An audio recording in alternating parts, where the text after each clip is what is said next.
Баршаңызға сәлем, Айзада шебер курсына қош келіпсіздер. Бүгін мен сіздерге футляр, прямой, трапеция көйлекті, бір лекалман, бірнеше киімді қалай пішуін көрсетемін.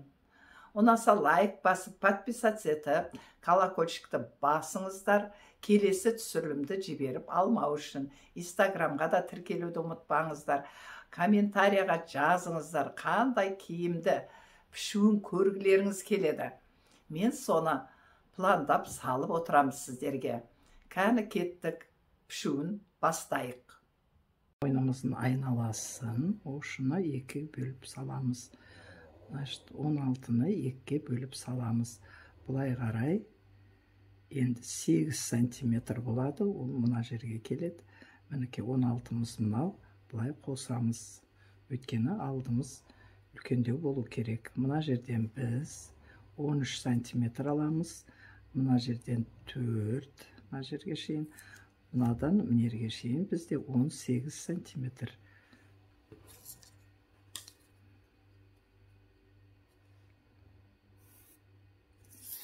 Бұл жерге біз көкірегіміздің айналасын саламыз. Оған 3-ті қосып, бөлеміз 2-ге. Значит, бізге 46 сантиметр размеріміз, оған 3-ті қосамыз. Ол 3 көкірегіміз емшекке байланысты қосамыз. Біз оны 2 бүктеп саламыз.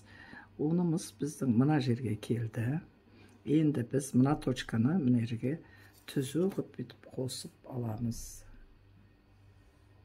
Мына түзу қостық. Мына бұрыштан 45 градустан 3-ті алып, біз енді мынаның ортасынан бұлай қоса саламыз. Мінекей. Енді осы жерден біз төмен қарай сызып шығамыз. Түзу ғып сызамыз бірінші. Түзу сыздық. Мына араға шықтық 10 болады бізде. Мінекей. 10-ды белгілеп алдық. 10 сантиметрді. Енді осы 10-ға қоса саламыз. Мінекей осылай трапеция көйлек шықты. Енді біз мына жақтан 6 сантиметрдей алып, біз осыны мынаға тере-тере сызықпаны қосып қоямыз. Енді қырқуын көрсетемін.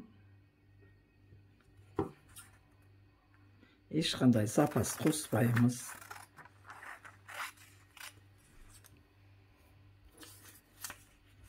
Мына етегімізді қырқып аламыз 6 сантиметрімізді. Енді мойын кесіп аламыз. Осы мойынды өздеріңізге лайықтап аласыздар. Үлкен қылам десеңіздер, кеңдеу қылып аша бересіздер. Иығымызды аламыз. Мінекей, енді мына 18 сантиметрдегі немізді осылай сызған сызықтарыңыз матада қалып тұрғаны жақсы. Бұл сіздердің азын-аулақ запастарыңыз болады. Мінекей. Мені қарап тұрсаңыздар, осылай көйлек шықты. Бұны бөліп саламыз. Мойнымыздың айналасын былай қарай 3. Енді осыны бөліп салған жеріміз қосамыз. Енді иығын аламыз. Иығымыз біздің мына жер 4 сантиметр түсу керек төмен қарай. Енді 13 сантиметрді саламыз.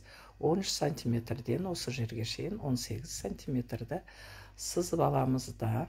Осы жерге біздің көкірек айналасы 46 сантиметр.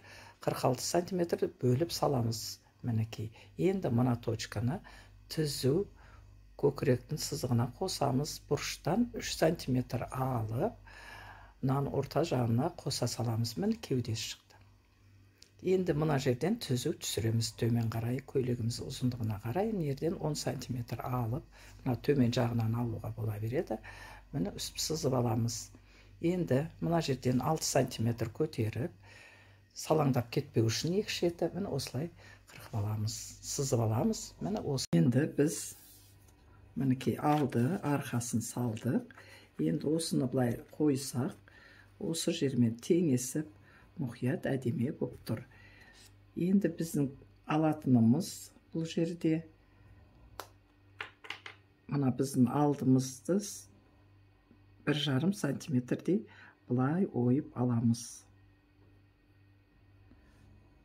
Міне осылай оюымыз керек.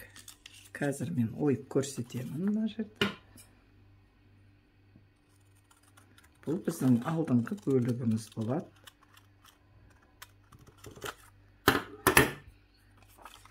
Міне қарасаңыздар, иығыман иығы тура келіп тұр.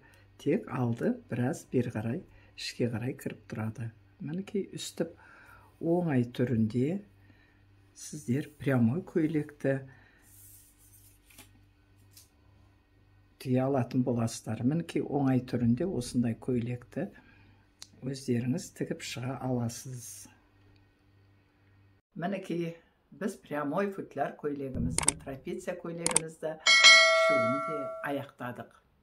Мұқият қараңыздар, қайта-қайта көрсеңіздер, оңай түсінесіздер. Келесі түсірімде қандай видеоны көргілеріңіз келеді, комментарияға жазыңыздар.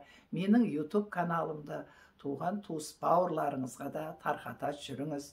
Олар да көріп, осы менің каналым арқылы оңай түрінде тігілетін көйлектерді үйреніп алсын. Ұнаса лайк басып, подписаться етіп, колокольчикті бассаңыз, келесі түсірімді жіберіп алмау үшін Инстаграмға да тіркеліңіз, комментарияға да жазыңыздар. Сау болыңыздар, келесі түсірілімде кездескенше.